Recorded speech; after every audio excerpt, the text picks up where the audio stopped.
8 March আন্তর্জাতিক নারী দিবস। আমি আমাদের এখানে উপস্থিত সকল নারীদেরকে নারী দিবসের শুভেচ্ছা জানাচ্ছি। আজকে আমরা এখানে সবাই সমবেত হয়েছি ধর্ষণ ও নারী নিপীড়নের বিরুদ্ধে প্রতিবাদ জানানোর জন্য। আমাদের কবিতা, গান এবং আমাদের মনের ভাষা ব্যক্ত করে আমরা এই প্রতিবাদটা জানাচ্ছি।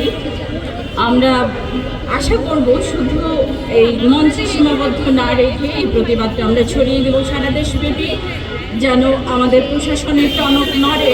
আমরা যেন ওই ছোটো ছোটো বাচ্চা ধর্ষিত হচ্ছে, তাদেরকে গলা কেটে ফেলে দেওয়া হচ্ছে, মেরে ফেলা হচ্ছে, কিংবা বাচ্চা যে কোনো নারী যাদের উপর এই নিপীড়ন চালানো হচ্ছে তার বিচার যেন তাৎক্ষণিকভাবে নিশ্চিত হয়। আমরা এই জন্য এই প্রতিবাদটা চালিয়ে যাব। আমি সুবোধ সরকারের লেখা কবিতা ভালো মেয়ে খারাপ মেয়ে পড়ছি।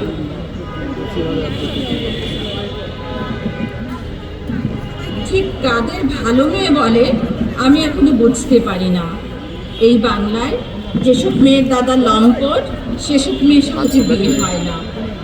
মা মাসিদের মতে যেসব মেয়েরা সারাদিন ঘরের কাজ করে, কোনো ছেলের সঙ্গে রাস্তায় ঘুরে বেড়ায় না, তারাই ভালো মেয়ে। ভাই থাপ্পড় মারে, বাবা থাপ্পড় মারে, মা ঘরে আটকে রাখে। মামাবাড়ির লোকেরা স্নেহের নামে যেখানে সেখানে হাত দিয়ে যায়, অথচ মুখ খোলে না কখনো। সে মেয়েকেই আমরা ভালো মেয়ে বলি।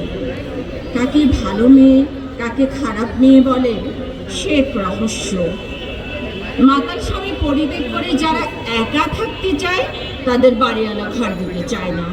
যে মেয়েটি বাসের মধ্যে ভদ্রলোকের গালে থাপ্পড় বসিয়ে দিল, গলদগুল থামাতে অফিস যাত্রীরা বললেন, দিদি পরের স্টেশনে নেমে একটা ট্যাক্সি ধরে নিন।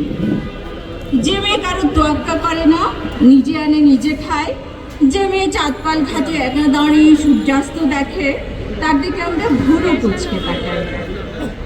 তাহলে মুদ্রা কথা কি দাঁড়ালো? মুখ বুঝে যারা সব অত্যাচার সহ্য করে তাদেরকে ভালো মেয়ে বলে, আর মুখ বুঝে যারা সব অত্যাচার সহ্য করে না তাদেরকে খারাপ মেয়ে বলে। ধন্যবাদ।